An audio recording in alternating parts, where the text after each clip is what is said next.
Quando eu era gestor comercial de uma locadora de carros, uma dificuldade que eu enfrentava a hora que eu sentava de frente para um cliente era que a venda, o processo de venda, ele era muito complexo. Ou seja, era um tipo de venda que a gente chama de venda consultiva, em que você realmente precisa dar uma consultoria para o cliente, fazer conta junto com ele, mostrar uma série de benefícios que vão muito além daquela questão de só tirar o pedido.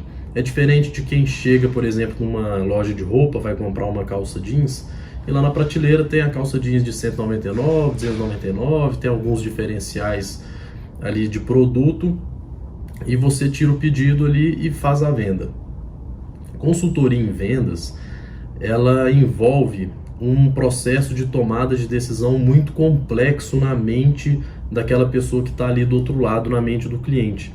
Isso a gente chama de consultoria em vendas ou vendas consultivas. Por quê? Porque o papel do vendedor, naquele momento, é realmente dar uma consultoria completa sobre o produto ou serviço que ele está vendendo, para que aquilo gere o valor necessário na mente do cliente, ele tome a decisão de contratar e não simplesmente fala que está caro. Ou pior, que ele vá para a concorrência e ache alguma coisa pela metade do preço. Quando ele acha pela metade do preço, quais que foram os diferenciais que ele percebeu que vão valorizar o seu produto a ponto do seu custar o dobro do preço?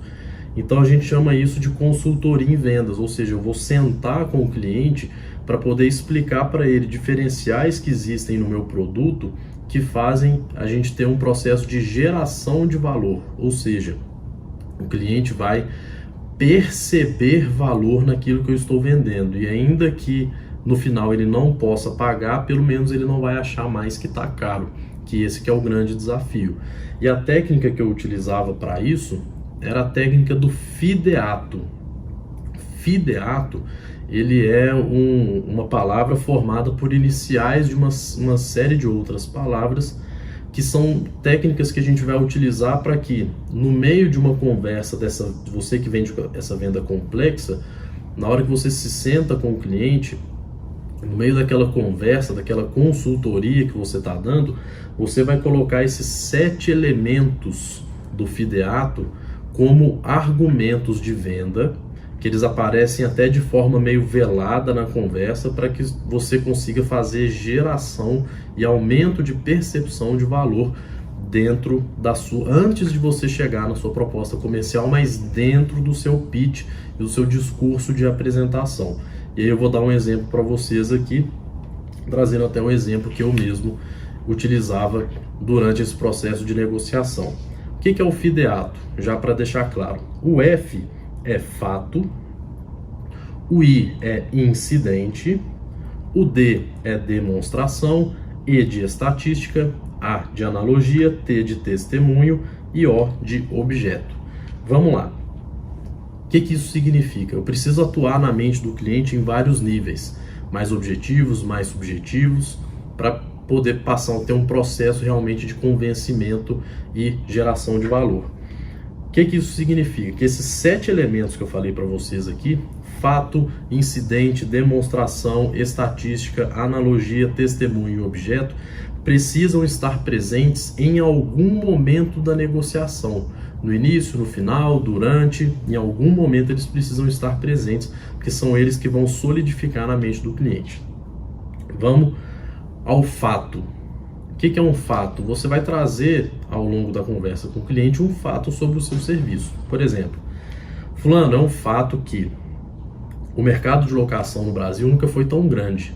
Nunca tantas empresas estão optando por vender a sua frota de carros, embolsar o dinheiro, botar esse dinheiro para girar dentro da empresa e alugar uma frota onde eles vão pagar uma mensalidade. Isso aqui é um fato. Isso é um dado público. E basta um Google que o cliente vai comprovar que, de fato, existe uma tendência mundial, não só no Brasil, uma tendência mundial em migrar da base de frota própria para uma base de frota terceirizada, a famosa terceirização de frota. Então, eu trago esse fato durante a minha conversa com o cliente. Então, obrigatoriamente aqui, por exemplo, no meu caderninho na frente do cliente, eu tenho lá que eu tenho que falar isso. Em algum momento eu falo, risco e vamos para o próximo.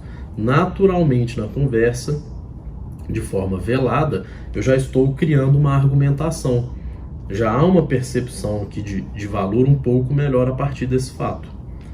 Depois eu trago um incidente. O que é um incidente? Incidente é você pode trazer algum tipo, um caso, uma história de algum cliente seu, por exemplo.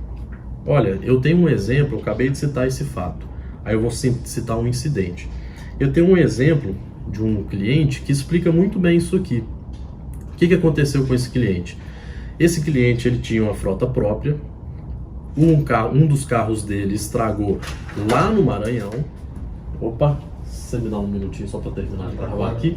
Valeu. Esse carro estragou lá no interior do Maranhão e ele precisava repor esse carro. Ele precisava dar manutenção nesse carro. E aí a equipe dele aqui, que a gente estava aqui em Uberlândia, a equipe dele aqui em Uberlândia teve uma dificuldade enorme para conseguir uma oficina, um fornecedor, guinchasse esse carro, levava para a oficina, e o motorista dele ficou quase 15 dias improdutivo com o carro parado para resolver tudo. Se fosse uma frota alugada, nós teríamos resolvido esse problema. Se esse carro que estava com ele lá no Maranhão fosse um carro alugado nosso, nós já teríamos um fornecedor de guincho lá, já teríamos um fornecedor de uma oficina, já conseguiria resolver às vezes o problema em menos de 24 horas. E se não tivesse sido resolvido, a gente teria que dar um carro reserva para você. Esse tipo de comodidade uma frota própria não te dá.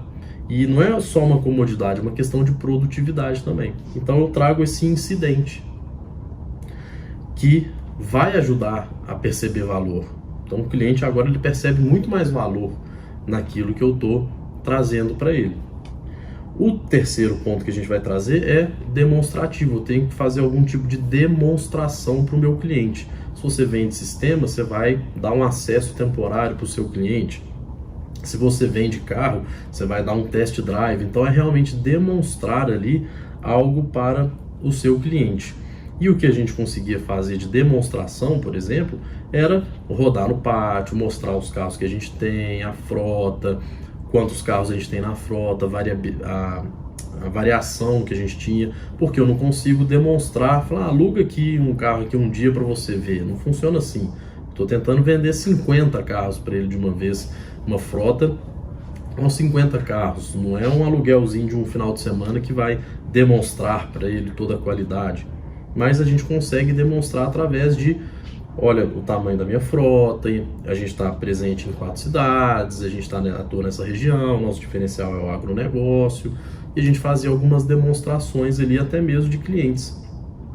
Então um cliente do agro fala, olha, eu tenho aqui esses 10 clientes aqui do agro que tem negócios muito semelhantes aos seus e que são clientes nossos.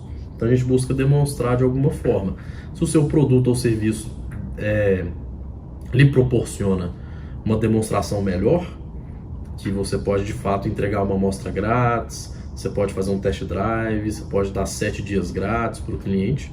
Isso aí é um requisito muito valioso dentro da negociação. Outro dado é a estatística. Estatística é qualquer número relevante para a negociação que você possa trazer. Uma estatística que eu gostava muito de trazer é, obviamente, a redução de custo médio que o cliente tinha ao optar por uma frota terceirizada em vez de frota própria. Então tinha uma estatística que mostrava que a redução no custo de operação era em torno de 18%, no mínimo. Por quê? Porque agora ele precisava de ter uma equipe de 1 ou 2 pessoas que a gente chama de gestores de frota. Então aquela equipe ele não precisa mais. Ele tinha redução de manutenções, então às vezes ele que tinha que bancar a manutenção, produtividade do condutor, de quem está com aquele carro, que às vezes um problema que a gente resolve um dia, para eles poderia demorar 7, 10, 15 dias para ser resolvido. Então tudo isso forma uma estatística que demonstra que a frota terceirizada ela vai custar em torno de no mínimo 18% menos do que a frota própria. Então eu demonstrava essa estatística para ele e fazia até as contas junto com ele ali, dependendo, para ele poder comprovar, né? A gente tinha numa planilha ali aquela conta junto com ele. O outro ponto que a gente vai trazer, o quinto ponto do FIDEATO, é o A de analogia. A analogia, ela funciona como um recurso imaginativo que ajuda a esclarecer na cabeça do cliente, às vezes, um ponto de difícil compreensão do produto ou do serviço que você está vendendo. Então, por exemplo, a gente fala que, no caso, por exemplo, de aluguel de carro, um ponto que é interessante de trazer, de fazer uma analogia, que a gente fala que é igual é parecido com um hotel. O hotel você vai, aluga lá aquele quarto de hotel por 7 dias, fica lá dentro. Se você precisar de uma manutenção ali, a torneira estragou, o chuveiro, a água não está esquentando, você liga na recepção, eles resolvem o problema para você. Se não resolver, eles têm que te trocar de quarto. É assim também na frota terceirizada. Te forneço um carro. O carro não está te atendendo, estragou, não está funcionando, me devolve aqui que eu tenho que te dar outro. Ou eu resolvo o problema, ou eu tenho que te dar outro carro no lugar. E, que era um ponto de difícil compreensão às vezes do cliente, é que no final, num quarto de hotel, é comum você devolver o quarto de hotel ali, uma cama bagunçada, normal, que a gente chama que é a depreciação do veículo também. Então é normal, o cliente pegou o carro 0 km, vai devolver com 100 mil, é natural, tem depreciação natural de pneus, de tudo, normal. Isso faz parte do pacote. Agora, se você devolve o carro, o quarto de hotel com a televisão quebrada, com o abajur quebrado, com o pé da cama quebrado, você destruiu o quarto de hotel, aquilo ali eles vão te cobrar uma televisão, né? Você deixou a televisão cair, quebrou a televisão, bom, infelizmente aquilo ali você vai ter que pagar. O mesmo funciona com o carro alugado. Depreciação é normal. Agora, se devolve o carro com o farol quebrado, para-brisa quebrado, aquilo vai ter que ser cobrado como um reembolso. Então a gente utilizava dessa analogia para o cliente entender como é que funciona esse ponto, que é um ponto difícil de compreensão às vezes. Um outro ponto é o testemunho. O testemunho é extremamente poderoso. Então você mostra relatos reais de clientes, um vídeo de um cliente. A gente tinha um cliente de uma rede de plano de saúde que gravou um depoimento para a gente mostrava esse vídeo para eles, ou às vezes só aspas, ou às vezes você mesmo cita durante a conversa, mas às vezes um vídeo é muito poderoso. Um vídeo testemunial de um cliente famoso, uma marca famosa, tem um peso muito grande, né? E por último, para fechar o nosso FIDEATO, nós temos o objeto. O objeto é qualquer coisa que você entregue na mão do cliente, algo físico, e que ele vai levar para casa. Pode ser a proposta física impressa, colocada dentro de uma pastinha, pode ser um brinde, uma balinha, um chaveiro, uma coisa simples, tá? Qualquer coisa que ele vá guardar, qualquer coisa que gere uma reciprocidade simbólica. Então a pessoa percebe que existe um símbolo, algo ali que simboliza aquele contato, aquela conversa que você teve com ele, e aquilo foi condensado naquele símbolo, não precisa ter valor. Ah, não, mas é muito caro, tem que dar um super brinde. Chaveirinho, uma garrafinha. A gente tinha lá, por exemplo, o chapéu. O cliente ficava doido com o chapéu, a gente tem muito cliente do agronegócio. Então a gente entregava um chapéu, o cara levava o chapéu, ficava todo feliz, ficava pedindo chapéu. Ah, dá mais um para levar para não sei quem. Então a gente tinha todo tipo de brinde que pudesse dar para ele, porque o objeto vai também agregar valor. Então se você utiliza o FIDEATO, fato, incidente, demonstração, estatística, analogia, testemunho e objetos, você consegue dentro de uma conversa colocar esses 7 elementos, a percepção de valor do cliente em relação ao seu produto vai ser muito maior. E aí, pode ser que ele não feche com você, porque ele não, às vezes não pode pagar, mas dificilmente ele vai falar que está caro. Ah, não, mas isso tudo é muito caro. Por quê? Passando por isso tudo aqui, ele conseguiu ver ter percepção de valor no seu produto. Então, você que trabalha com consultoria em vendas, utilize o FIDEATO, porque é uma forma muito poderosa que a gente tem de vender e valor e percepção de valor para os nossos clientes.